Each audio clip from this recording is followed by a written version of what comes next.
প্রিয় দর্শক, আমন্ত্রণ জানাচ্ছি চট্টলা টিভির নিয়মিত আয়োজন ক্যারিয়ার গ্রুমিং প্রোগ্রামে। আজ অনুষ্ঠানে আমি উপস্থিত আছি ফাতিমা তাসনিম তানহা, আর অতিথি হিসেবে এসেছেন বাংলাদেশ নৌবাহিনীর এক্স লেফটেন্যান্ট এবং নিউ এরা ট্রেনিং সেন্টারের হেড অফ দ্য ট্রেনার এবং ম্যানেজিং ডিরেক্টর দেবায়ন চক্রবর্তী। চলুন কথা বলা যাক তার সাথে। কেমন আছেন? জি, ভালো আছি। আপনি কেমন আছেন? আমিও ভালো আছি। প্রথমেই জানতে চাইবো, ছাত্রছাত্রীরা কোন বিষয়ে অধ্যয়নরত অবস্থায় আবেদন করতে পারে? আচ্ছা, তো বাংলাদেশ এয়ারফোর্সে আসলে ছাত্রছাত্রীরা বিভিন্ন স্টেজে আবেদন করতে পারে। সো প্রথমে যদি এটাকে আমি বিভিন্ন ভাগে যদি ভাগ করি, ফার্স্টে আমি বলবো হচ্ছে গিয়ে এই জিনিসটাকে বলা হয় লং কোর্স। তো লং কোর্সে মূলত ছাত্রছাত্রীরা এইচএসসি পাস করা অবস্থায় আবেদন করতে পারে।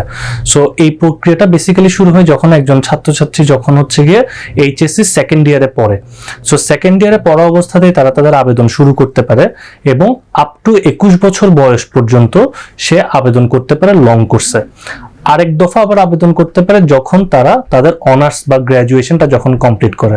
সো গ্র্যাজুয়েশন কমপ্লিট করার পরে তাদের সার্কুলার আশা সাপেক্ষে এবং আদার্স রিকোয়ারমেন্ট যদি ফুলফিল থাকে তখনও এক দফা আবেদন করতে পারে, যেখানে তাদের লাস্ট এজ লিমিটটা থাকে 30 বছর পর্যন্ত। অ্যান্ড আরেকটা স্টেজে আবেদন করতে পারে, সেটা হচ্ছে শুধুমাত্র ডাক্তারদের ক্ষেত্রে, যেখানে ডাক্তাররা তাদের ডাক্তারি পাশ করার পরে 1 বছর ইন্টার্ন কমপ্লিট করার সাপেক্ষে বয়স যদি 28 বছরের ভিতরে থাকে তখন তারা আবেদন করতে পারে। সুযোগ পাওয়ার পর তারা কি কি সুবিধা পেতে পারে? এটা আসলে সুযোগ পাওয়ার পরে অনেক সুবিধা। সো আমি যদি প্রথম জিনিসই বলি, বাংলাদেশে একদম আমাদের মানুষের যদি মৌলিক চাহিদাটা যদি আমরা কাউন্ট করি, সেটা হচ্ছে খাদ্য। তাহলে খাদ্যর ক্ষেত্রে হচ্ছে কি তারা তাদের রেশন পাচ্ছে, বস্ত্র, তাদের যে রেগুলার ইউনিফর্ম বা রেগুলার যেই কাপড় চোপড়গুলো লাগছে এই সবগুলো জিনিস গভর্নমেন্ট তাদেরকে প্রোভাইড করছে। দেন আসি বাসস্থান, ম্যারিডদের ক্ষেত্রে কোয়ার্টার দিচ্ছে। ম্যারিডরা যদি কোয়ার্টার কেউ না নেয় তখন সেক্ষেত্রে আলাদাভাবে সরকারিভাবে বাসা ভাড়া পাচ্ছে। আর যদি আনম্যারিড হয় তখন সেক্ষেত্রে গভর্নমেন্ট থেকে কোয়ার্টার পাচ্ছে। এরপর যদি আসি আমি শিক্ষার কথা বলতে, সো শিক্ষার ক্ষেত্রে বিভিন্ন ফরেন ডিগ্রি তো নিতে পারছে হায়ার স্টাডিজের জন্য, বাট লং কোর্সে যখন তারা থাকে তারা তাদের ট্রেনিংরত অবস্থায় হয় বাংলাদেশ ইউনিভার্সিটি অফ প্রফেশনালস, যেটাকে আমরা বিইউপি বলে চিনি, অথবা হচ্ছে military institute of science and technology, যেটাকে আমরা এমআইএসটি বলে চিনি। এই দুইটা প্রতিষ্ঠান থেকে তারা তাদের গ্র্যাজুয়েশনটা সম্পূর্ণ গভর্নমেন্ট খরচে অ্যাভেল করতে পারে, এবং শুধুমাত্র গভর্নমেন্ট খরচে অ্যাভেল করে সেটা না, ওই টাইমটাতে কিন্তু তাদের স্যালারিটাও কন্টিনিউ হয়। আর যদি বলি হচ্ছে গিয়ে চিকিৎসার ক্ষেত্রে, সো ডেফিনেটলি যেই সিএমএইচ বা কম্বাইন্ড মিলিটারি হসপিটালের নাম আমরা শুনেছি, তারপরে এছাড়াও মিলিটারির বিভিন্ন হসপিটাল আছে, এই হসপিটালগুলোতে যারা যারা চান্স পায় তারা এবং তাদের ফ্যামিলি মেম্বাররা বিনামূল্যে চিকিৎসা সেবা গ্রহণ করতে পারে। আর এছাড়া দেখা যায় যে বিভিন্ন রকম ফরেন কোর্সে তাদের নাম আসে, যেখানে বেশ ভালো অঙ্কের টাকা তারা পায়। মিশনের নাম আসে, যেখানে হচ্ছে কি একটা মোটামুটি একটা 1 থেকে 1.5 বছরের মিশন শেষ করে একটা ভালো অঙ্কের অ্যামাউন্ট তারা পায়। এবং এছাড়া হচ্ছে গিয়ে যেই সম্মান, যে মর্যাদা, তারপরে হচ্ছে বিভিন্ন রকম হাই ভ্যালুড মেশিনারি চালানোর সুযোগ পায়, যেমন প্লেন চালানোতে তারা দক্ষতা অর্জন করে, সাবমেরিন চালানোতে তারা দক্ষতা অর্জন করে। এছাড়া হচ্ছে গিয়ে বিভিন্ন রকম ট্যাঙ্ক, প্যারাশুট, এই জিনিসগুলো চালানোতে তারা দক্ষতা অর্জন করে। So there are lot of facilities. এবং সবচেয়ে বড় জিনিস হচ্ছে গভর্নমেন্ট স্কেলে তাদের যে স্যালারিটা, সেই স্যালারিটা সব পর্যায়ে কন্টিনিউ হয়, আর রিটায়ারমেন্টের পর একটা ভালো অ্যামাউন্টের পেনশনের জন্য তারা এলিজিবল হয়ে যায়। এখানে সুনির্দিষ্ট কি কোনো সিট আছে? প্রতি বছর আসলে কতজনকে নেওয়া হয়? আচ্ছা, প্রথমত এখানে সুনির্দিষ্ট কোনো সিট নেই। আমরা মূলত আজকে যে বিষয়টা নিয়ে আলাপ করছি সেটা হচ্ছে যারা ফার্স্ট ক্লাস গ্যাজেটেড অফিসার হিসেবে ভর্তি হতে পারে বা ফার্স্ট ক্লাস গ্যাজেটেড অফিসার হিসেবে চান্স পায়। তার মানে এটা কিন্তু আমাদের বিসিএস সমমর্যাদার, ঠিক আছে? বিসিএস এ যেরকম সাইনিং অথরিটি থাকে, তারা যেরকম গ্যাজেটেড অফিসার হয়, ঠিক সেরকমই এই স্টুডেন্টরা বা আজকে আমরা যাদের উদ্দেশ্যে এই প্রোগ্রামটা করছি তারাও কিন্তু এই সেম ফ্যাসিলিটিগুলো পাবে। সো মূলত এই অফিসার পদের জন্য প্রতি বছর কোনো সুনির্দিষ্ট সিট থাকে না। শুধুমাত্র যারা যোগ্য ক্যান্ডিডেট হিসেবে সিলেক্টেড হয় তারাই হচ্ছে গিয়ে জয়েন করতে পারে। আর প্রতি বছর 2টা করে সার্কুলার আসে এয়ারফোর্স অফিসার র্যাঙ্কের জন্য। লং কোর্সে 2টা আসে, আবার গ্র্যাজুয়েশনের পরে যারা অ্যাপ্লাই করতে পারবে তাদের জন্য 2টা আসে। তার মানে সারা বছর অফিসারের সার্কুলার থাকে টোটাল 4টা। ইউজুয়ালি প্রত্যেকটা অফিসার ক্যাডেট চান্স পাওয়ার পরে দেখা যায় প্রতি বছরের হয় জুন জুলাই সেশনে এক দফা জয়েন করে, আরেক দফা জয়েন করে ডিসেম্বর জানুয়ারি সেশনে। সো এই 2 সেশনে যারা চান্স পায় তারা দেখা যায় ট্রেনিং এর জন্য হচ্ছে কি একাডেমিতে চলে যায়। বাট সুনির্দিষ্ট কোনো সিট নেই, যদি কোনো ক্যান্ডিডেট নিজেকে যোগ্য প্রমাণ করতে পারে। কোনো বছর দেখা যায় যে এক ব্যাচে 50 জন 60 জন চান্স পায়, কোনো ব্যাচে 200 জনও চান্স পেয়েছে। আচ্ছা, আর আমরা জানি যে আসলে একটা বয়সের সীমাবদ্ধতা থাকে, সেই সম্পর্কে আসলে বিস্তারিত কিছু জানতে চাই। আচ্ছা, বয়সের সীমা বলতে যে জিনিসটা সেটা হচ্ছে মূলত এখানে সার্কুলারের মধ্যে দেওয়া থাকে। তারপর আমি একটু বিস্তারিত যেটা বলছি একটু ভেঙে ভেঙে বললে হয়তো বা সবার জন্য সুবিধা হবে। লং কোর্সের যে ক্যান্ডিডেটদের কথা আমরা বলছি সেটা হচ্ছে আপনি যেই দিন চান্স পাওয়ার পরে যেদিন একাডেমিতে জয়েন করবেন সেই দিন আপনার বয়স ন্যূনতম 16.5 বছর হতে হবে এবং ম্যাক্সিমাম 21 বছর হতে পারবে। তার মানে হচ্ছে আপনি যখন পরীক্ষা দিচ্ছেন দেখা যায় নর্মালি হচ্ছে জয়নিং এর 6 মাস আগে থেকে পরীক্ষা পদ্ধতি শুরু হয়। তার মানে আপনার বয়স 16 বছর হয়ে গেলে আপনি ধরে নিতে পারেন আপনি জয়েন করার সময় আপনার বয়সটা 16.5 হবে। সো দ্যাট মিনস আপনার বয়স মোটামুটি 16 বছর হলে আপনি পরীক্ষা দেওয়ার জন্য আস্তে আস্তে প্রিপেয়ার্ড হতে পারেন বা পরীক্ষা দেওয়ার জন্য সার্কুলারে আবেদন করতে পারেন।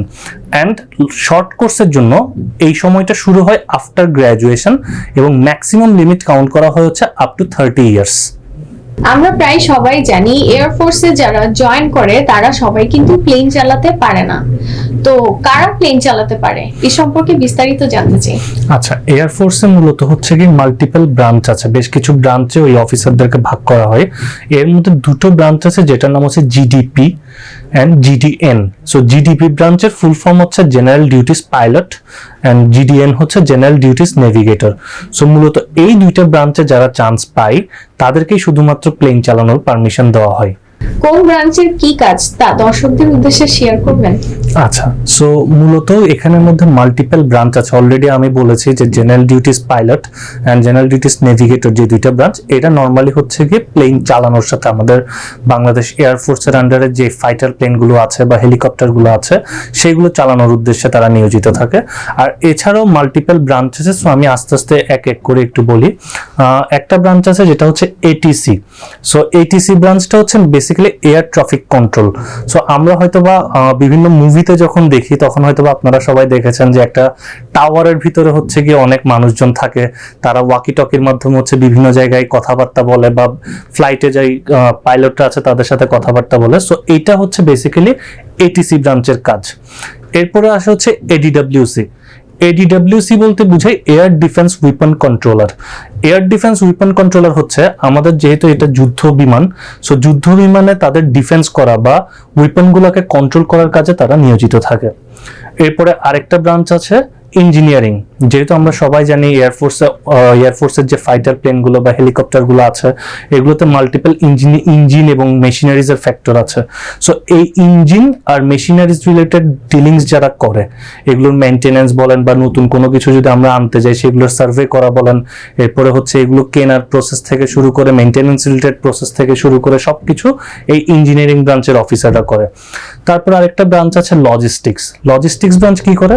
এই যে ধরেন এয়ারফোর্সের যারা যারা আছে তাদের বিভিন্ন রকম লজিস্টিক্যাল সাপোর্ট, তাদের দেখা যাচ্ছে খাদ্য রেশন, এরপরে হচ্ছে তাদের যে বস্ত্র, এই ধরনের লজিস্টিক্যাল সাপোর্টগুলোর জন্য একটা ডিপার্টমেন্ট নিয়োজিত থাকে। এরপর আরেকটা ব্রাঞ্চ আছে অ্যাডমিন। অ্যাডমিন ব্রাঞ্চের কাজ হচ্ছে যে কোনো ধরনের অ্যাডমিনিস্ট্রেটিভ কাজগুলো। এই অ্যাডমিনিস্ট্রেটিভ কাজগুলোর জন্য একটা আলাদা ডিপার্টমেন্ট থাকে। সো ওই ডিপার্টমেন্টও অফিসার নেওয়া হয়। আর এছাড়া আরো কিছু ব্রাঞ্চ আছে যেগুলো হচ্ছে মূলত লং কোর্স থেকে যায় না, কিন্তু আফটার গ্র্যাজুয়েশন এই ব্রাঞ্চগুলোতে যায়। যেমন একটা ব্রাঞ্চ আছে লিগ্যাল ব্রাঞ্চ। লিগ্যাল ব্রাঞ্চ হচ্ছে বেসিক্যালি লয়ার যারা হচ্ছে এলএলবি অথবা এলএলএম পাস করার পরে হচ্ছে এয়ারফোর্সে জয়েন করে। সো তারা হচ্ছে গিয়ে লিগ্যাল ব্রাঞ্চে জয়েন করে। এরপরে আবার অ্যাকাউন্টিং অথবা ফিনান্স ব্যাকগ্রাউন্ডের স্টুডেন্টরা, তারা হচ্ছে বিভিন্ন হিসাব নিকাশ রিলেটেড ব্যাপার স্যাপার অথবা টেন্ডার এবং আলাদা বিভিন্ন রকম প্রকিউরমেন্ট রিলেটেড ব্যাপার স্যাপার জন্য ফিনান্স ব্রাঞ্চে যোগদান করতে পারে। সো এই আপাতত ব্রাঞ্চগুলোতে হচ্ছে গিয়ে এয়ারফোর্স টোটাল মানুষ নেই। টোটাল রিক্রুটমেন্ট প্রসেসটা হয় লং কোর্স এবং শর্ট কোর্স মিলিয়ে। আর এই ব্রাঞ্চগুলোর মধ্যে কি সুযোগের কোনো তারতম্য আছে? আচ্ছা, সুযোগের তারতম্য বলতে এখানে সবার জন্যই যে বেসিক পেমেন্ট স্ট্রাকচারটা বলেন, যে স্যালারি রিলেটেড যে ইস্যুগুলো, এই স্যালারিটা সবার সেম, স্যালারি স্কেল সবার সেম, যে কোনো রকমের অ্যালাওয়েন্স সবার জন্য সেম, যে কোনো রকমের যে ফ্যাসিলিটিসগুলো গভর্নমেন্ট থেকে দেওয়া হয়, আপনি বাসা বাড়ি, খাবার দাবার বা বস্ত্র, চিকিৎসা সবকিছুই সেম। শুধুমাত্র ডিফারেন্সটা হচ্ছে তাদের কাজের প্যাটার্নে, তাদের কাজ ছাড়া এখানে আর কোনো বৈষম্য বা কোনো রকম যেমন এই ব্রাঞ্চটা ভালো এই ব্রাঞ্চটা খারাপ এই ধরনের কোনো কিছু নেই। পরীক্ষার জন্য কি কি বিষয়ে যোগ্যতা লাগে? আচ্ছা, এই যোগ্যতা যে যোগ্যতাগুলো প্রয়োজন হয় এটাকে আমরা দুইটা ভাগে ভাগ করতে পারি। প্রথমটা আমি যদি বলি শারীরিক যোগ্যতা। সো যেহেতু এয়ারফোর্সে আমাদের ছেলে এবং মেয়ে ক্যান্ডিডেট দুটোই নেই, সো আমি আলাদা আলাদা করে আপনাকে বলি। সো প্রথমে আমি বলি ছেলে ক্যান্ডিডেটদের ক্ষেত্রে কি লাগে। সো ছেলে ক্যান্ডিডেটদের ক্ষেত্রে ফার্স্ট অফ অল হচ্ছে তারা দেখে হাইট। সো হাইটে মিনিমাম 5 ফিট 4 ইঞ্চ হতে হয়, 5 ফিট 4 ইঞ্চি না হলে তাদেরকে এক্সামে বাদ দিয়ে দেওয়া হয়। এবং এরপরে আসে হচ্ছে ওয়েট। ছেলেদের ক্ষেত্রে মিনিমাম 50 কেজি ওজন তাদের হতে হয়, একদম ন্যূনতম। 50 কেজি নিচে হলে তারা আবার বাদ পড়ে যাবে। আর এছাড়া তাদের আবার চোখের একটা বিষয় থাকে। সো বেসিক্যালি এয়ারফোর্সে পাইলটের জন্য চোখটা খুবই সেন্সিটিভ। অন্য যে কোনো ব্রাঞ্চের জন্য ±2.5 পাওয়ারের মধ্যে থাকলে তার ছেলেরা অ্যাপ্লাই করতে পারে বা তারা মেডিকেলে চান্স পায়। কিন্তু পাইলট হওয়ার জন্য চোখের পাওয়ার একদম 6/6 হতে হয়। তার মানে চোখে কোনো প্রবলেম থাকলে পাইলটে যেতে পারবে না। বাট পাওয়ার যদি ±2.5 এর মধ্যে হয় তখন তারা অন্য যে কোনো ব্রাঞ্চে হচ্ছে গিয়ে অ্যাপ্লাই করতে পারবে। আর আরেকটা রোগ সম্পর্কে আমরা টুকিটাকি জানি সবাই, সেটাকে বলা হয় কালার ব্লাইন্ড। কালার ব্লাইন্ড মানে হচ্ছে বর্ণান্ধতা, বা যারা কোনো একটা স্পেসিফিক রং, যেমন অনেকে আছে যারা লাল রংটা দেখতে পারে না, হলুদ রং দেখতে পারে না, সাদা দেখতে পারে না ঠিক মতো, বা সবুজ রং দেখতে পারে না, এরকম বর্ণান্ধতার প্রবলেম যাদের আছে তাদেরকে টোটালি সিলেক্ট করা হয় না। আর ছেলেদের জন্য এই ক্রাইটেরিয়া গুলো হচ্ছে মেইন ক্রাইটেরিয়া। এবার যদি মেয়েদের ক্ষেত্রে আসি, সো মেয়েদের ক্ষেত্রে বেসিক্যালি হাইট, মিনিমাম হাইট যেটা লাগে সেটা হচ্ছে 5 ফিট 2 ইঞ্চি।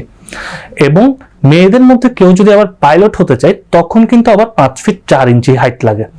বাট নর্মাল অন্য ব্রাঞ্চের জন্য 5 ফিট 2 ইজ এনাফ। আর এছাড়া ওয়েটের ক্ষেত্রে হচ্ছে মেয়েদের মিনিমাম 47 কেজি ওয়েট থাকা লাগে, মিনিমাম ওয়েট। অ্যান্ড ওই চোখের যে পাওয়ারটা এটাও সেম। যদি কারো পাইলটে যেতে চায় তাহলে তার 6/6 হতে হবে, এবং পাইলট ছাড়া অন্য আদার যে কোনো ব্রাঞ্চের জন্য ±2.5 ইজ গুড এনাফ। চোখে কি কি সমস্যার কারণে আসলে ক্যান্ডিডেটরা বাদ যেতে পারে? সো সবচাইতে ভিগোরাস যে জিনিসটা হচ্ছে একদম যেটা নিয়ে একদম জিরো টলারেন্স, সেটা হচ্ছে কালার ব্লাইন্ড। সো কালার ব্লাইন্ডের মধ্যে ওই যে আমি আপনাদেরকে যেটা বলেছিলাম, যেমন ওরা সবাই প্লেন চালাবে অথবা হচ্ছে বিভিন্ন রকম অপারেশনের সাথে যুক্ত থাকবে। সো ওরা যদি কেউ লাল রং, সবুজ রং, হলুদ রং এই রংগুলো যদি দেখতে না পারে, দেখা যায় তারা যে কোনো রকম অ্যাক্সিডেন্ট হতে পারে তাদের, যেটা তাদের নিজেদেরও ক্ষতি হবে এবং গভর্নমেন্টেরও একটা বড় ক্ষতি হবে। সো এই কারণে কালার ব্লাইন্ড প্রবলেমটা থাকলে এখানে zero tolerance. Colour blind problem থাকলে তাদেরকে অবশ্যই বাদ দিয়ে দেওয়া হবে। আর এছাড়া যদি ভিশন নিয়ে, যেমন আমি দূরের জিনিস একটু কম দেখতে পারি বা কাছের জিনিস কম দেখতে পারি, এই ক্ষেত্রে ±2.5 হচ্ছে লাস্ট লিমিট। আপনার হয় +2.5 অথবা -2.5, এর মধ্যে আপনার চোখের পাওয়ারটা থাকতে হবে। শারীরিক যোগ্যতা সম্পর্কে তো আমরা জানলাম, শারীরিক যোগ্যতার পাশাপাশি এবার শিক্ষাগত যোগ্যতা সম্পর্কে কিছু বলবেন? আচ্ছা, শিক্ষাগত যোগ্যতার ক্ষেত্রে সবচাইতে প্রথমেই যেটা জানতে হবে সেটা হচ্ছে এয়ারফোর্সে সায়েন্স, কমার্স, আর্টস এবং মাদ্রাসা ব্যাকগ্রাউন্ডের সবাই পরীক্ষা দিতে পারে। প্রথম জিনিস এটা হচ্ছে দর্শক সবার হচ্ছে ক্লিয়ার হতে হবে যে সায়েন্স, কমার্স, আর্টস, মাদ্রাসা সবাই পরীক্ষা দিতে পারে। এখন আসি ন্যূনতম, আমি একদম বেসিক থেকে আস্তে আস্তে যাচ্ছি। সো ন্যূনতম জিপিএ 4.5 যদি থাকে এসএসসি এবং এইচএসসি পরীক্ষায় আলাদা আলাদা ভাবে, ন্যূনতম জিপিএ 4.5 যদি থাকে তাহলে যে কোনো কেউ অ্যাপ্লাই করতে পারবে। এবার আসি, আমি অলরেডি হচ্ছে কি ব্রাঞ্চের ব্যাপারটা বলেছি। সো অ্যাডমিন ব্রাঞ্চে বেসিক্যালি সবাই পরীক্ষা দিতে পারে, কিন্তু অ্যাডমিন ব্রাঞ্চ বাদে যে আদার ব্রাঞ্চগুলো আছে, জিডিপি, জিডিএন, ইঞ্জিনিয়ারিং, এটিসি, এডিডব্লিউসি, এই প্রত্যেকটা ব্রাঞ্চে অ্যাপ্লাই করতে পারে শুধুমাত্র সায়েন্সের স্টুডেন্টরা। সো সায়েন্স ব্যাকগ্রাউন্ডের স্টুডেন্টরা এটাতে অ্যাপ্লাই করতে হলে তাদের এসএসসি এবং এইচএসসি পরীক্ষায় মিনিমাম জিপিএ 4.5 তো থাকা লাগবেই। ইন অ্যাডিশন তাদের ফিজিক্স আর ম্যাথে এ থাকতে হবে। সো এটা হচ্ছে কি মিনিমাম রিকোয়ারমেন্ট। এবং ক্যান্ডিডেটরা হচ্ছে কি তাদের এইচএসসি পরীক্ষার আগেও অ্যাপ্লাই করতে পারে, সেই ক্ষেত্রে তাদের এসএসসিতে 4.5 থাকতে হবে অ্যাডমিন ব্রাঞ্চের জন্য, অ্যাডমিন বাদে অন্য ব্রাঞ্চগুলোর জন্য এসএসসি তে জিপিএ 4.5 এন্ড ম্যাথ ফিজিক্সে এ থাকতে হবে। এবং সে যদি চান্স পেয়ে যায় তখন তাকে এইচএসসি তেও 4.5 তুলতে হবে। প্রিয় দর্শক, আমাদের পর্ব আজ এই পর্যন্ত। আগামী পর্বে দেবায়ন চক্রবর্তীর কাছ থেকে আমরা বিস্তারিত আরো জানতে পারবো। ততক্ষণ পর্যন্ত ভালো থাকুন, সুস্থ থাকুন ও নিরাপদে থাকুন এবং চোখ রাখুন চট্টলা টিভির পর্দায়।